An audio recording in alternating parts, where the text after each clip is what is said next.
and Steel, the podcast about liars, frauds, thieves, and bullshitters. I'm your host, Pat Royce. We are a bi-monthly podcast. You can find us on Twitter at LCS Podcast, and we're also on TikTok at Lie Cheat Steal Podcast. If you like what you hear, give us a 5-star rating and review wherever you're listening to this at. And you can also subscribe to our Patreon, where you get 2 more episodes every month, and that's at patreon.com/lie cheat and steal.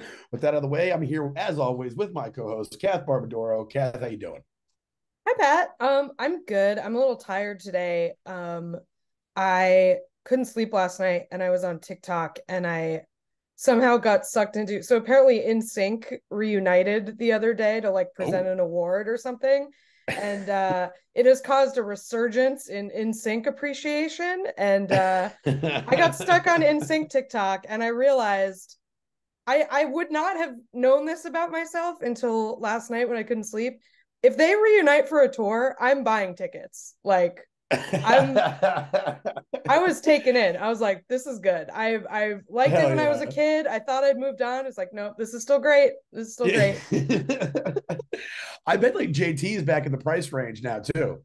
I think that's why there are rumors that it's happening, because like I think he was the holdout for so long, and now he's sort of back down to a level where like it's starting to make financial sense.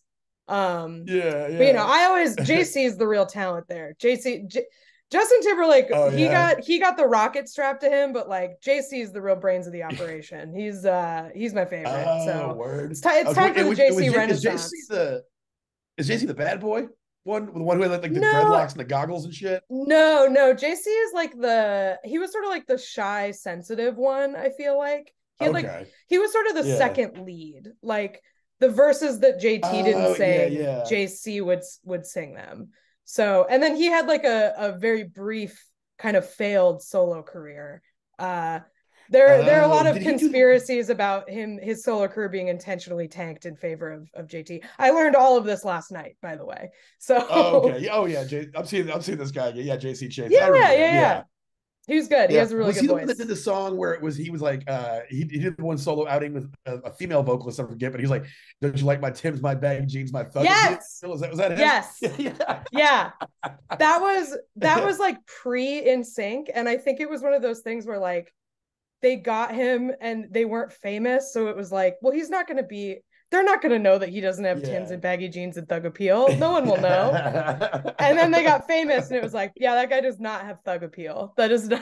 I just pulled him up right now and he's glaring at me. I'm fucking terrified of this guy. I wouldn't want to be caught with him in a dark alley. That's what's up. TikTok will do it to you, man. That'll keep you up late. They've bad. Got whatever it's that really algorithm science is.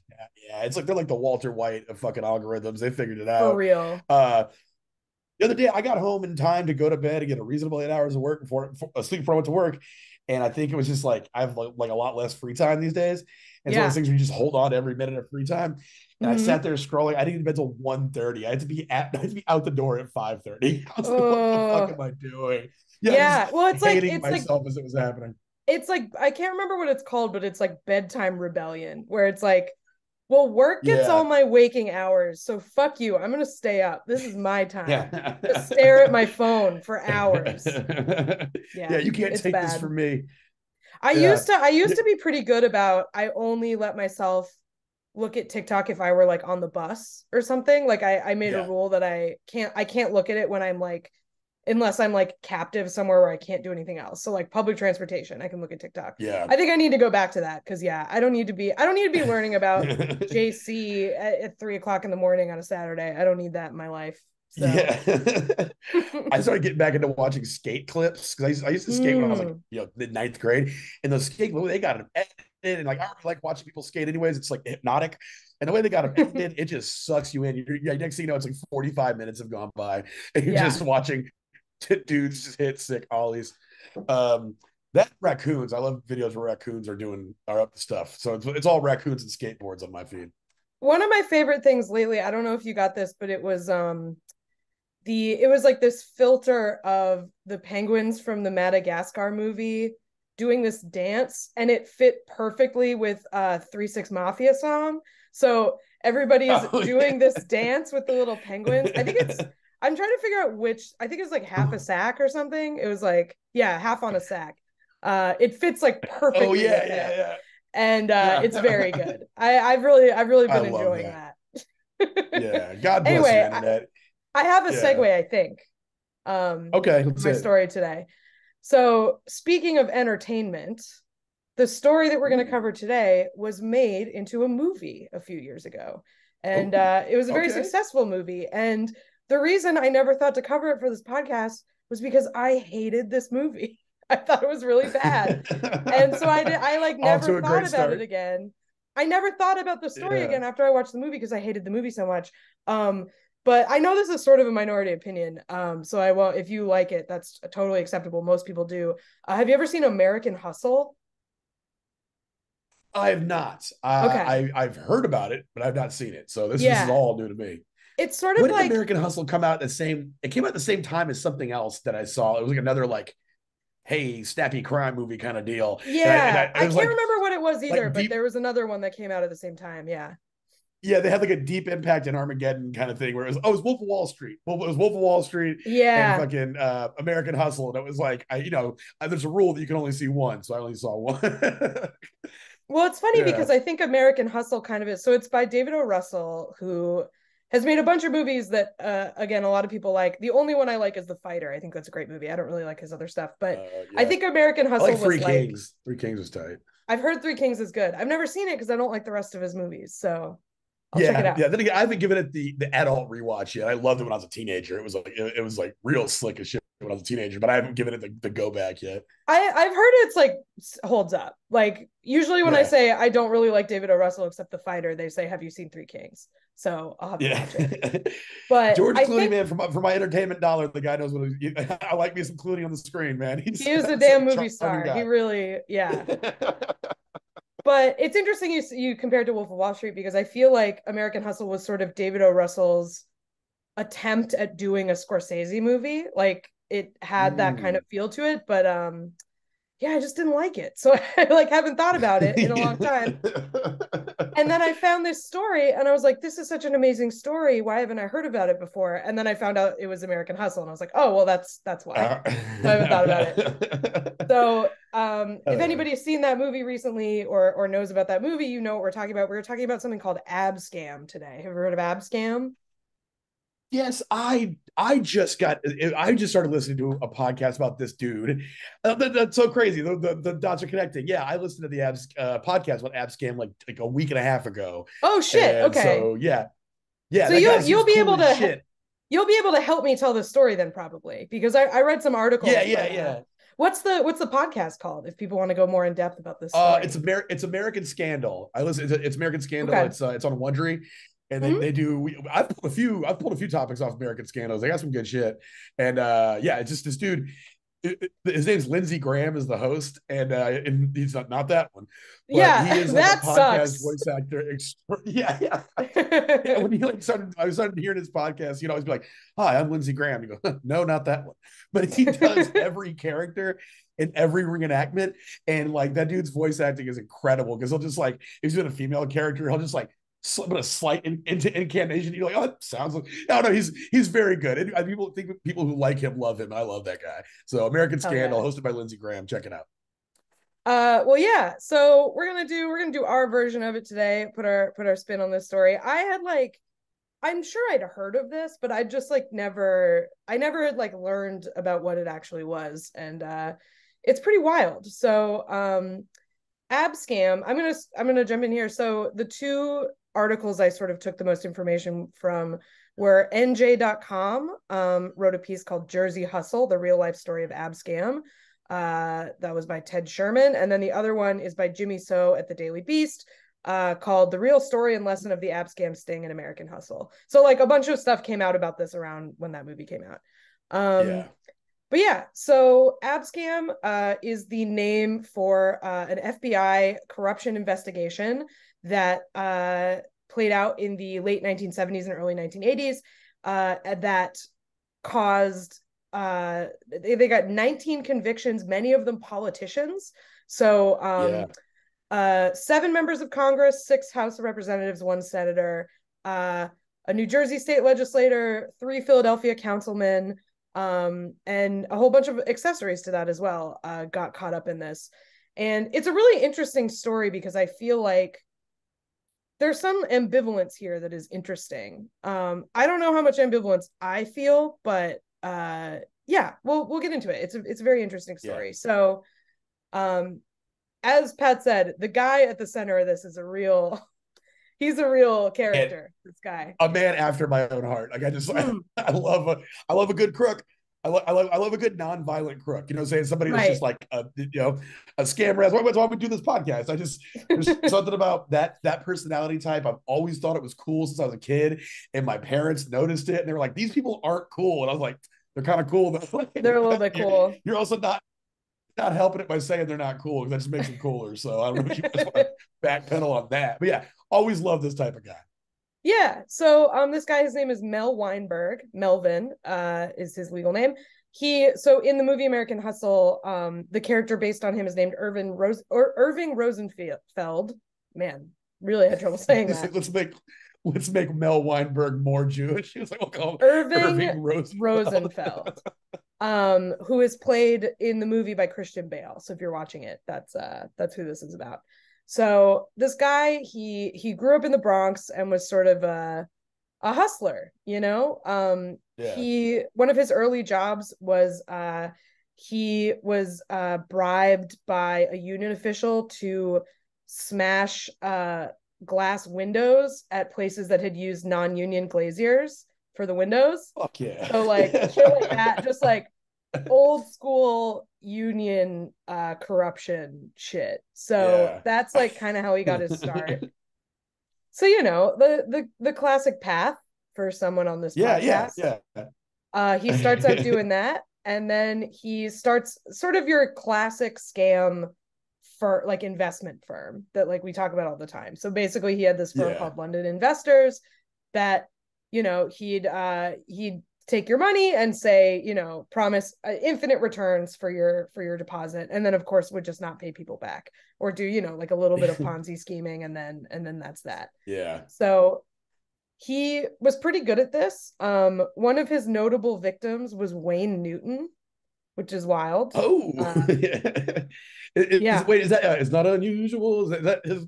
Is that his? I know it's one of those old critters and shit. That's not him, but he's like one of those guys. Yeah, he's like a Vegas-y. Yeah. I can't remember what his. Wait, Johnny Bravo's mom. The ongoing joke in the cartoon Johnny Bravo was that his mom loved Wayne Newton. Hell yeah. He'd always try to be like getting her Wayne Newton tickets. Or I can get those for mama. You know, big deal. What a hilarious rapist that guy was, Johnny Bravo. Oh my God, yeah. Just like, I don't know how they walked that line, but they really did. They really did a great job of making like a very charming, cute children's cartoon about a full-on creep. Just total predator. It's like, it's okay because he's not like, successful at it, so it's fine. Yeah, it never works. Yeah, it never works out. And also, like, his character, like, just given the way he was drawn, functionally attractive, looked like an attractive male in that series. Like, yeah, and I don't know why it never worked out for him. Might have been because people could tell sexual antics. People could tell he was a creep. That's why. It doesn't matter. If you're a creep, you're a creep. Doesn't work. Yeah, doesn't work out for you guys. I don't care how handsome you are. All right, give it a break. So, yeah, so he got Wayne Newton. Apparently, he only got Wayne Newton for $850, so not too bad. But he did ensnare a famous guy. And there's a rumor too that his wife almost left him for Wayne Newton. So I guess Wayne Newton was like around. I guess that's what's going on here. This dude just had access to Wayne Newton. Like, and more importantly, Wayne Newton had access to him. So there you go. So according to Weinberg, like some of the people were so taken in by him that they got ripped off by him twice. Like they didn't learn the first time and he got them again, which rocks. Beautiful. So, yeah, that's definitely the kind of people we do episodes about. So he was married once, he got divorced, then he marries this woman named Evelyn Knight, who was like this very classy British lady who he always introduced to people as Lady Evelyn. And they all just sort of assumed that she had some kind of title because she was this like classy British lady. But she was just some lady. Like it's one of those like power of suggestion things. It's like, well, I never outright said it, so it's fine. Yeah, You know what yeah. I mean? It's like the guy there's a British dude who does the voices for like these collectible channel things, and it sounds very distinguished, but he sounds like fucking coins with Trump's face on them, and I'm just like, I bet that dude, he sounds great, but I just like, this is a regular guy, and people hear his voice like, no, this must be legit, man. They Right, got this exactly. Yeah, British this guy guy. knows what he's talking about because he's British. Yeah, yeah. That I All think Americans we've are talked guilty about of that to a this. degree. I think we've talked about this on the podcast before, but maybe not, about how like there are two types of British accents, and one is like the smart, like it tricks you into thinking they're like a genius, and the other one is Yeah. like the dumbest person you've ever heard in your life. Like those are the two British accents where it's just like this Oh person yeah. for sure can't read, or Yeah, this person went to Oxford. Like there's no in, but it's so weird. yeah, yeah. No, between I know yeah, they're that's very both true. they're both unfair stereotypes. Like I know I get it, but Yeah. that's to American ears, that's what it sounds like. Yeah. Um, 100%. but Lady Evelyn was one of the former kind. She sounded very very fancy and classy, and he called her Lady Evelyn, so everyone just assumed that she was some high society lady. In American Hustle, her character is played by Amy Adams, and the twist in American Hustle is that she's not actually British. This woman was Oh, actually British. That okay. happened. Um, so she wasn't actually all that involved in Weinberg's like schemes. It's debatable whether she knew that he was like generally a con artist. Um, Yeah. but at some point, one of Weinberg's victims went to the police and said like, yeah, and he has his wife, Lady Evelyn or whatever. So they like subpoena her and in basically to like help her out, he starts working with the FBI to like try to get her out of Yeah. trouble. He also is facing a grand jury, so like it helps him too, but that sort of pushes him over the edge of like, okay, I'm really gonna do this. Before that, he had been a low-level FBI informant, but this case, he was like, okay, I have to like really give them stuff to get Yeah. to get out Yeah. of trouble. That's so So crazy how so many organized crime figures like especially the famous ones that you hear about like strategically were informants, you know, saying to the point where mm-hmm. like they're like, oh, I'm not giving up my guys, but I'll give up my fucking enemies for sure. Like that's a Right. very it's a very worthwhile tactic if you're in the world of organized crime, is to be like, yeah, I'll inform on the fucking competition, not a problem at all. Like, Right. yeah, It basically makes the FBI just another player in organized crime like violence, yeah, is because like they yeah, will, right. like they'll take somebody out, or they'll get information, arrest somebody, then there's a big gang war to like figure out who the next guy is, like all that kind of stuff, because they have all these people on Yeah. retainer, because like all of them were talking to the FBI, just not about their own shit. Yeah, Um, yeah. but yeah, so that's like what this guy did.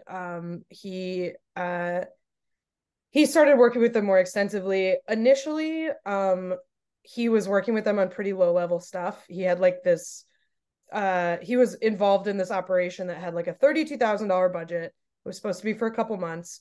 But then he helped the FBI find some really valuable paintings. I guess he somehow knew like where these paintings were located. Um, and the company that insured the paintings gave him a reward, a $10,000 reward. And I guess they let him keep it because he was like, Yeah. okay, now like I can make some real money with this FBI stuff. Like if I really help them, I can Yeah. get paid. I can make this a job. Yeah. So he keeps working for the FBI, and when he realizes he can make all this money, he starts thinking up bigger and bigger cases for them. And most of the like accounts of this guy are like, yeah, he had FBI handlers, but like he was in charge. Like they were not handling him. He was Yeah. like just doing kind of whatever he wanted. Is that what the That American was the Scandal podcast vibe. said? Yeah, that's the vibe I got. Was he was just like, he really ran the show. Like, I think it's kind of funny, like how people who are in charge of fighting crime like don't have any connection to like a criminal mindset. And like there's the Mm, stories like that where like it really shines through. Like they were like, you know, they one time they were prepping him to go talk to somebody, and the way they were telling him to approach the situation, he was like, I don't need to do any of that stuff. This guy's crooked. They're like, no, he's not crooked. He's a politician. He's like, look, if he's a crook, he's a crook. He's gonna take the money. Like, you know how crooks think. Yeah. And he like went there and didn't do any of their dog and pony show. Just basically off top was like, yo, you want to do this? And the guy's like, yeah, let's go, let's do it. Like, and Yeah. the cops thought it was gonna take like 45 minutes of like coaxing him into it. And the guy's like, no, this dude's a criminal. Oh, I'm a criminal. We'll be good. Yeah. yeah. We're covered. I know if we offer this guy money, he will take the money. Yeah. So Yeah. this guy really was like, he was in charge. He was coming up with everything. They could like sort of barely control him. So he's coming up with these bigger and bigger scams, and he finally hits on the idea that would become ABSCAM. So basically Weinberg would represent himself as the agent of a classic scam figure that we see so much in our podcast, Sheikh from the United Arab Emirates. One of the, if any fucking like royalty from the Saudi Peninsula is approaching you about a business arrangement, that's a scam. That is a scam. Yeah, no, yeah, they do not give it. They don't need to talk to you. There's nothing in their business plan that you're going to be a central part of. Yeah, at all. And then it's funny, just like how we like associate. That's just like a go-to like caricature of wealth. Like, this guy's a fucking Saudi prince, man. Yeah, and if you're desperate enough or crooked enough or just love money enough, you can let yourself get blinded by that. So, guys, if you are approached by a Saudi prince, it's probably not a Saudi prince. That's just statistically, unless you yourself are a billionaire. Well, I feel like we've touched on a lot in like all of the ones about Saudi princes and Emirati sheiks and stuff, and then also in the story you did about Akebole Miaza, like that guy too, just like the way that sort of preconceived notions about non-Americans and non-white people allow white people to get scammed by these people who are just sort of playing into these sort of romanticized notions of other countries, whether it's like sort of overplaying the like developing nation status of countries in Africa, or overplaying the like wealth of these oil countries. Although I will say some good context for this is like this was all happening in the late 70s when oil prices were like crazy because of OPEC oil embargoes. So like this was like the time in the 70s where they rationed when you could get gas. It was like, if your license plate ends in these numbers, you can go get gas today. Like that's how in demand oil was. So this is a time when like that part of the world is really, amassing wealth at like a really high rate. But everybody, all these Americans are just like, well, fuck, it cost me $1 million to fill up my tank, so of course this guy's rich, Yeah, of course. That guy's got my $60. I know he has it. Well, also like whenever like another ripe time for scam is financial instability, like economic instability. That's another, I guess.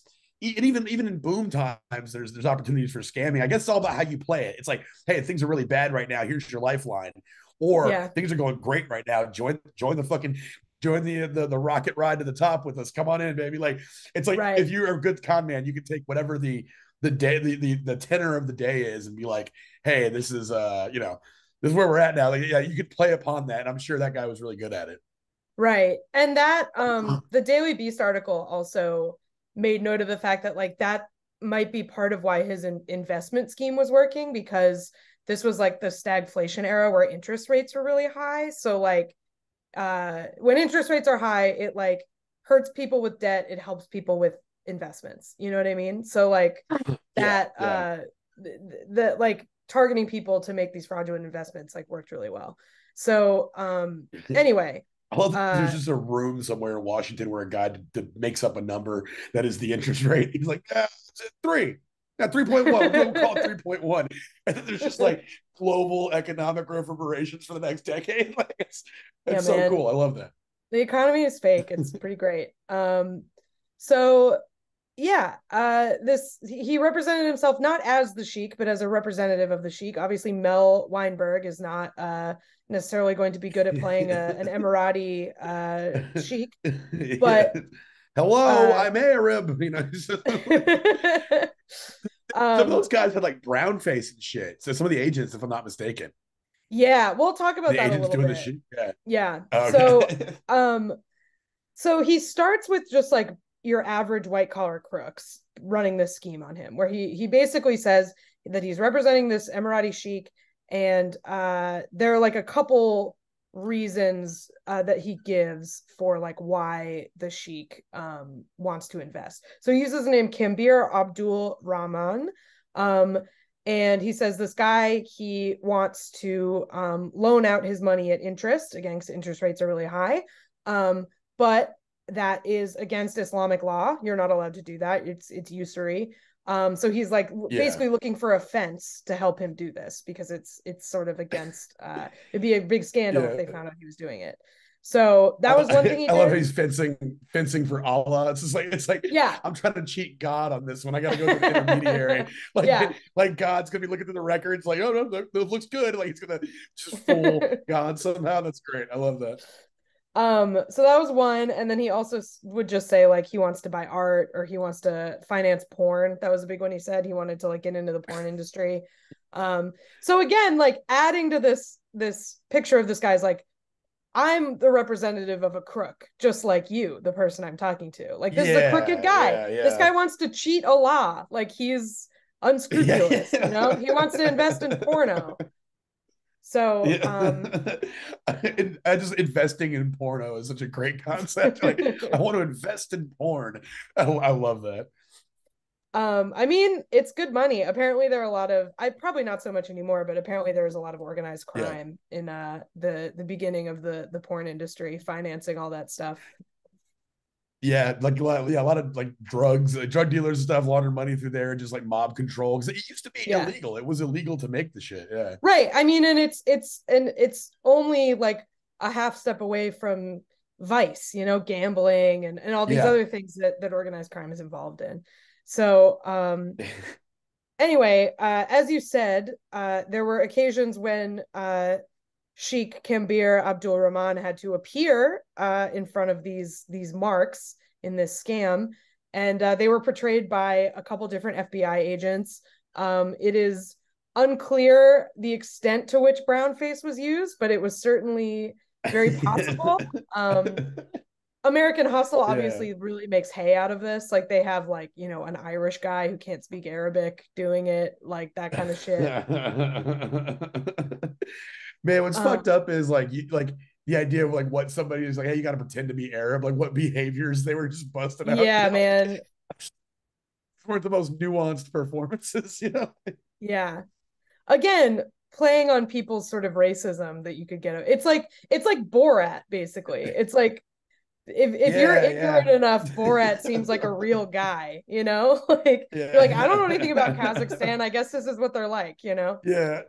Um, but anyway, so the Sheik would sometimes make an appearance. And at first, as I said, they went after like white collar criminals, like people they expected to be corrupt sort of business people and things like that. So the scheme really got bigger when Weinberg went after this guy, William Rosenberg, who said that he would make $7 million in commissions if he could help the Sheik make a profitable $100 million investment in Atlantic City, which at the time was they were trying to make it like the Vegas of the East, you know? Yeah, I yeah. don't think it worked. It's pretty depressing down there. Yeah, yeah, yeah. Yeah, Atlantic City like just has like it's like a go-to if somebody's like a scumbag. You're just like, hey, I'm gonna be in Atlantic City. This it just feels like such a sleazy place. If you're from there, sorry, I'm sure it's beautiful, but I've heard it's like really fun, but it's like a gross kind of fun. It's like Jersey Shore fun, yeah, you know? yeah, It's yeah, like yeah, you go there yeah, to it's be a little Jersey. sleazy. Yeah. So again, like representing all this crooked stuff, he's like, you know, Atlantic City, we're going to invest in Atlantic City.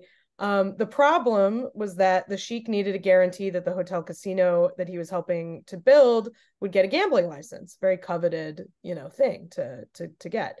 And Yeah, Rosenberg just immediately comes out and says, as you said, like if you're a crook, you're a crook. So they're talking about this, and Rosenberg just immediately is like, "Oh, I know the mayor of Camden, so don't worry about it. Like, yeah, you'll jump the line. I know the mayor of Camden."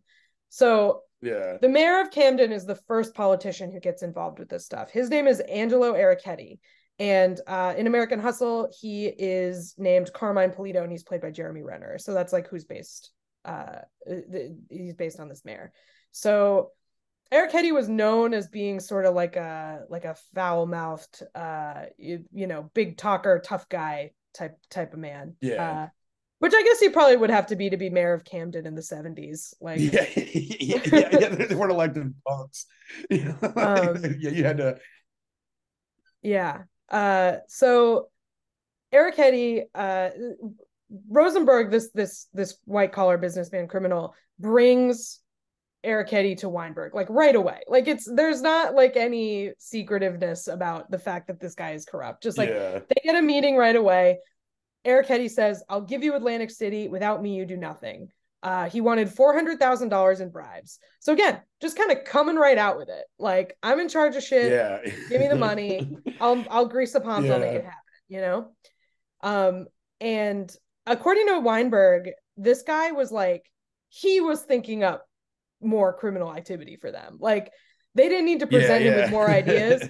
He was presenting them with ideas for like shit. Like, he was like, yo, do you need to smuggle drugs through our port? I can get you our port. Like, are you into counterfeit money? Just, he was like raring to go, Yeah.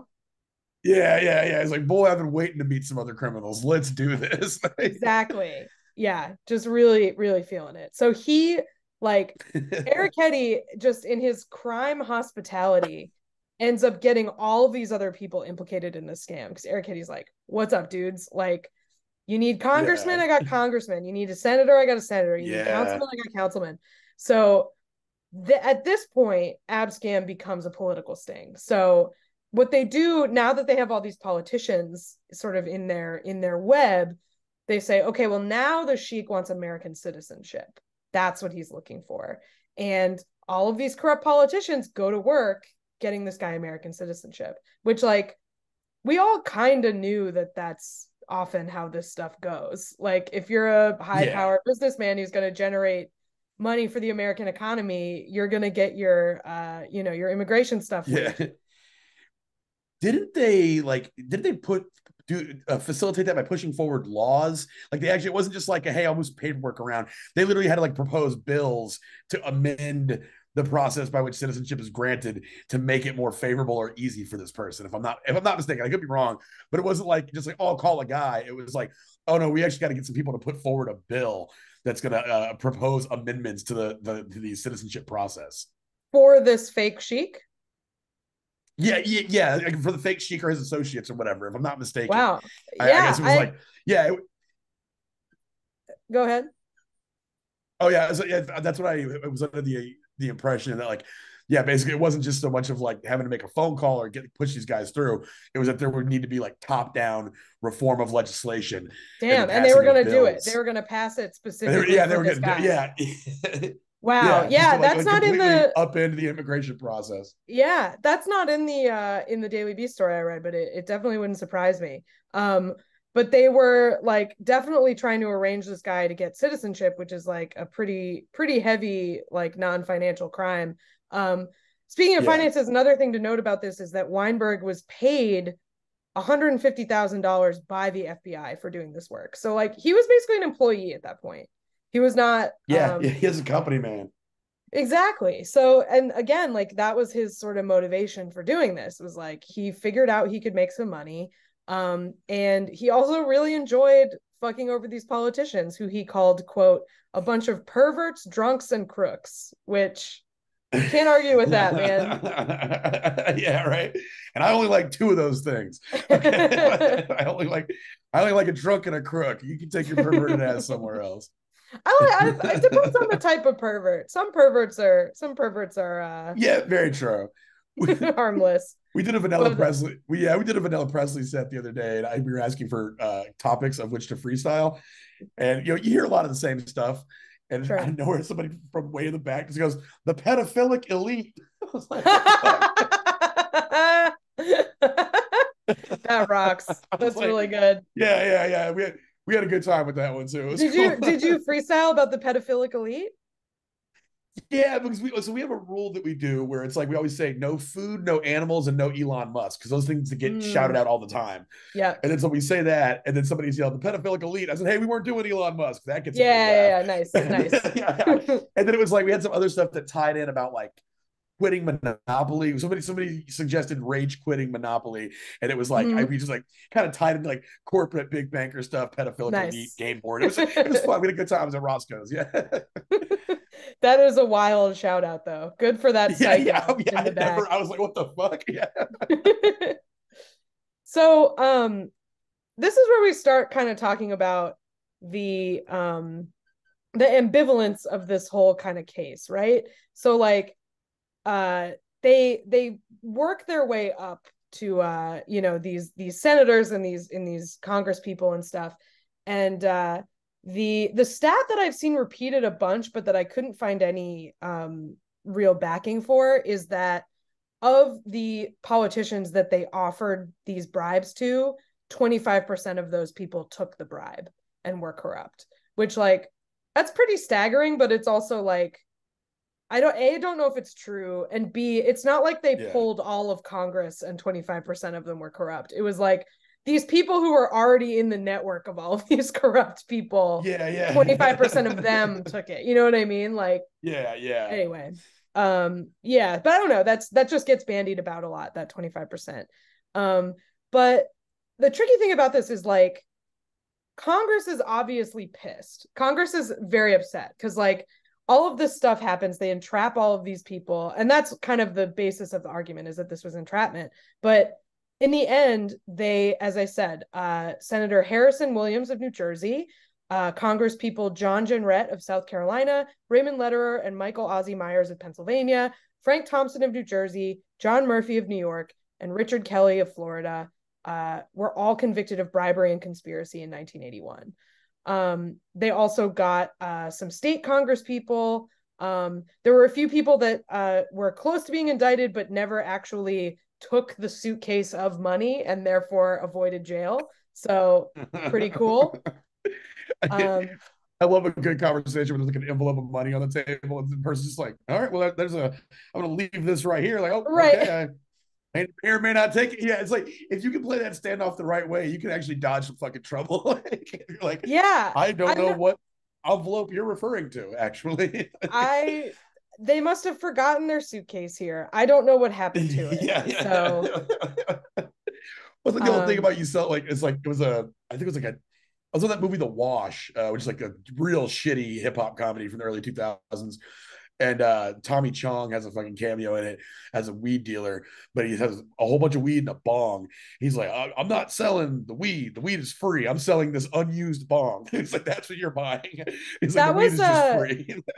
before it went like full decriminalized in New York, and now it's pretty much just open to sell. That was for a while, that was a thing where it was like, oh, this is an art gallery, and if you buy a painting, we will give you this much weed. Like if you buy this Oh, painting, you'll shit. get this much weed. So like that, yeah, that was a thing for a while. They were doing it with NFTs for a while too, where it was like basically because like the commerce part of it was illegal, but the Yeah. possession of it was not being prosecuted. So like that's kind of how they did it for a while. It was very silly. Yeah. And now it's like How many now paintings can you have? Like, it's like just just you've got churning. a fucking couch full of fucking paintings stacked up. But yeah, so a bunch of these politicians got convicted, tried and convicted. Some of them went to jail. It got 19 convictions, but Congress is obviously really pissed about this because like this makes them look really fucking bad. And Yeah. they argued, and honestly, a lot of people argued that this was entrapment. At first, the public was like totally behind this and was like, yeah, get these fucking corrupt people out. And then when it came out that this was masterminded by another criminal, the Yeah. sort of public opinion started to turn a little bit. That maybe this was not as cool as they thought. So Yeah. yeah, Congress was But really like pissed about this. I was like Eric Hetty, he was so eager to do crimes. I was like, yeah, you could say entrapment was the basis, but he was like, it was like as soon as as soon as the drink started pouring, he was just like, oh yeah, let's go. Like he felt Right. like he was jumping all over it. Let's do more crimes. I love doing crime, guys. Come on, let's go. And it's Well, like that was eagerness totally. on his part.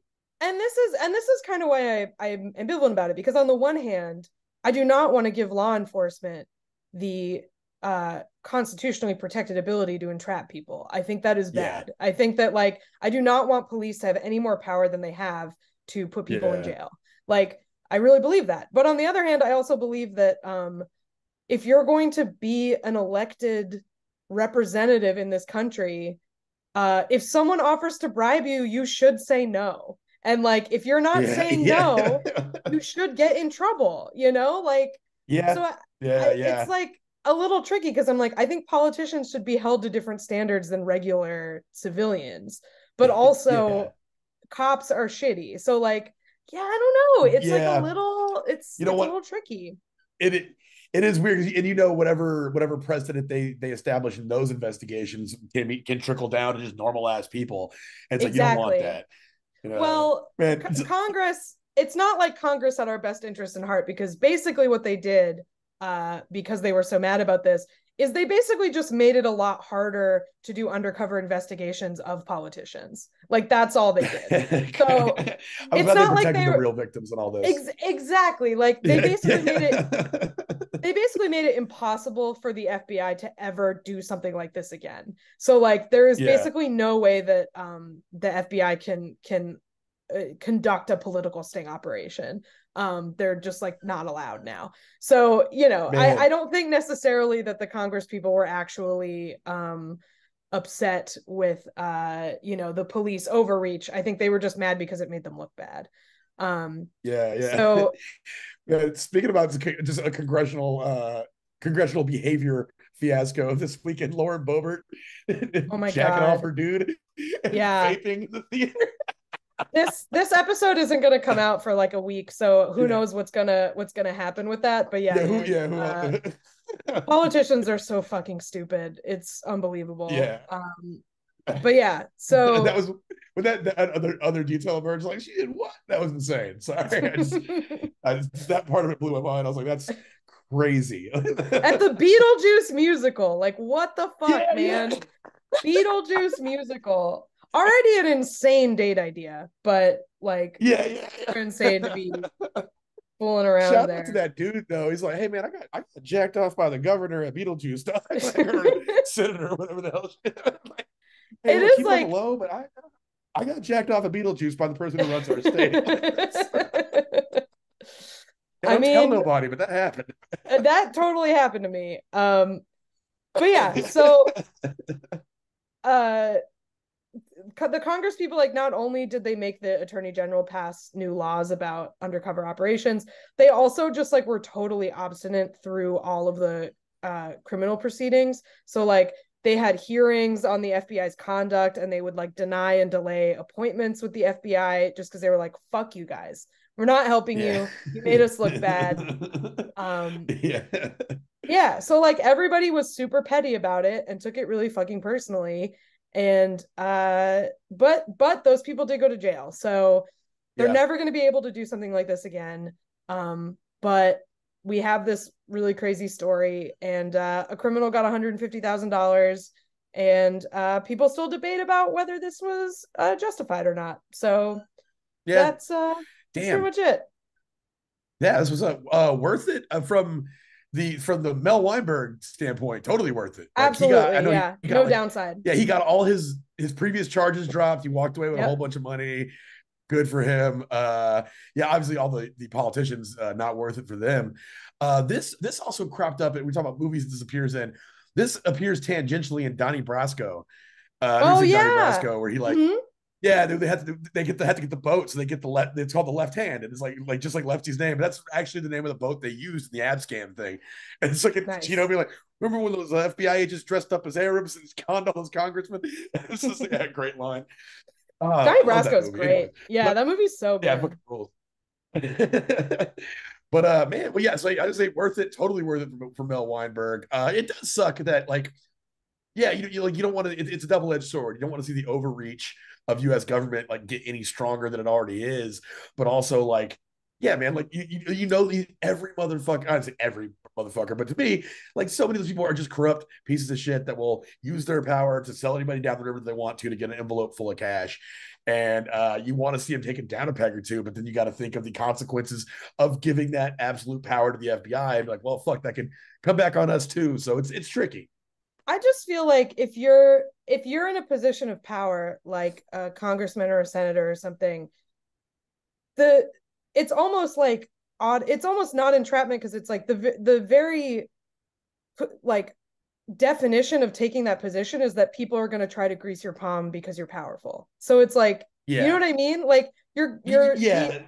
you're sort of de facto going to be faced with the decision of whether or not to take money to do favors for people. So if one of the people asking you for favors is the FBI, is it really all that different? You know what I mean? Like, Yeah. I don't know. I don't know how I Yeah. feel about it. I really don't. But it's a cool story, Yeah, definitely a and it cool story. involved another piece of information that I forgot to say that I think is very funny and very dark is so ABSCAM, it initially stood for Arab scam, and then when this all came out, the like Arab American like Justice League or something was like, hey, you can't fucking call it that. And so then they were like, no, no, no, it stands for Abdul Scam because that was the Yeah, name of the. yeah. And if you go on the FBI's website, there's like a very scrubbed, clean version of this story that says it was called Abdul Scam, and it's like, no, it wasn't. We know it wasn't Yeah, because people were like, that's yeah. so fucking racist. You can't call it that.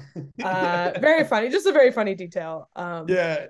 Also, how they get to ab scam out of Arab, it means they were initially pronouncing it Arab scam, which is funny. Absolutely. Whereas, Yep. yeah, if it was just Arab, if it was just Arab, they would be ib scam, and that is not what they Right. were calling it. That was Nope. Arab scam. Absolutely. Oh So damn! yeah. What a cool little slice of American history, man. I like. I Right. swear the 70s, like late 70s, just seems again like such a interesting time, and like these like, larger than life characters. There was this, I don't know. I feel like you were still able to get away with shit like this. Yeah. So I love hearing stuff from back then. Yeah, again, before Google, man, before you could just Google, hey, what does the fucking Prince of Saudi Arabia look like? And it's like, what? Yeah. Oh, it doesn't look like it doesn't look like Dylan McDermott with brown face. Oh, okay. Fuck, Right. I thought that's what he looked like. So Oh yeah, shit. I Well, guess Kat, thank you so much for telling us that story. maybe I have to watch American Hustle again. I don't know, but Yeah. I just hated that movie. That movie is like 90% wigs. It's just people, it's a wig parade. It's just famous actors wearing crazy wigs. I really did not enjoy Hell it. yeah. Uh Someone should remake this Yeah. story and make a better movie, in my opinion. There you go. There you go, guys. Yeah. Also, yeah. Check out. I would say, yeah, check out the American Scandal podcast. Is really good. They have some cool stuff about this one. Also, totally unrelated. Watch Donnie Brasco. Just Check if it you're not out. out there, It's great. If you like it's a great if movie. you if you like The Sopranos, there's no Sopranos without Donnie Brasco. Like you gotta Yeah, watch it. yeah, yeah, It's yeah. excellent. They should. Yeah, it shows like the reality of what it means to be in the mob your entire life. Like Right. it's not pretty, and you're It's not like climbing the very ladder. depressing. Yeah. Hell yeah. Yeah. Well, Thanks shit, for guys. listening, Thanks for everybody. tuning in, man. And thanks for telling us that story, Kath. Again, guys, if you guys like what you hear, we have 2 more episodes every month on our Patreon. It's patreon.com/lie, cheat, and steal. What was our last episode about? We've thrown that out there. That's Um, a good question. Oh, Park West, I believe, was our last Oh episode. yeah, yeah, about Park West, the art gallery that exists on cruise ships and sells wildly inflated fake prints to people who are drunk off free wine and crab appetizers and stuff. But yeah, we cover a lot of cool stuff in there. You get access to the Discord chat, which is always a fun place. Let's see. Yeah, you can find us. We're on TikTok at lie, cheat, and steal. And I'm sorry, it's patreon.com/lie, cheat, and steal. And you can find us on Twitter. It's at LCS Podcast. And we are also on TikTok, and that is at Lie Cheat Steal Podcast. So please come find us out there. I'm on Instagram at PZTX, PEEZYTX. And Kath, what do you got for us? I have another podcast called What a Time to Be Alive. It comes out every week. It's about dumb news stories. And I do stand up around New York City. If you would like to see me, you should follow me at Kath Barbadoro on all social media and come see a show. Thanks for listening, everybody. Yeah, guys, thanks for tuning in. I hope everybody's fall is getting off to a great start. So have fun out there, be safe, be smart, but above all, don't get caught. Don't get caught. See you next time.